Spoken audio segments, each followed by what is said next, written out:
Jeg vil nu vise jer her lige om et øjeblik, hvordan I giver jeres kat loppemiddel. Og det vi vil give katten her, det er det her Advantage Vet, som er sådan en lille,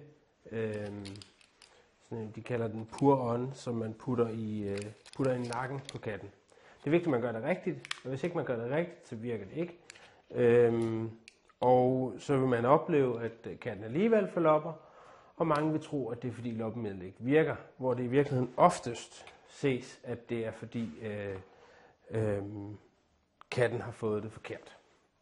Så ja, vi har nu fået Frida her med, og så vil jeg prøve at se, om man kan give den loppemiddel. Det er ikke sikkert, at hun er så villig til det.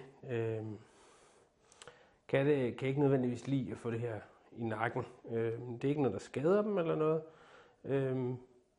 Ganske få katte kan have en allergisk reaktion, men langt de fleste, de vil ikke tage skade af det.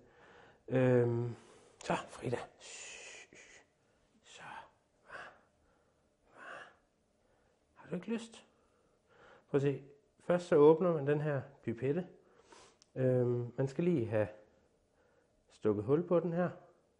Og nu er den så åben. Nu smider vi bare den her væk. Og så er det vigtigt, at man ikke bare putter det i nakken, men at man spreder hårene her. Og det skal helt her om i nakken, hvor kraniet begynder. Og der spreder man simpelthen hårene så godt man kan, så man kommer helt ned til huden.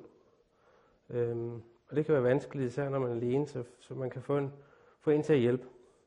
Og så tæller man den ned til, og så trykker man ellers alt loppemidlet ud og kører det lidt rundt. Så for det hele kommer helt ned til. Og tryk nogle gange, så du får det hele ud, og så for det kommer helt ned til huden.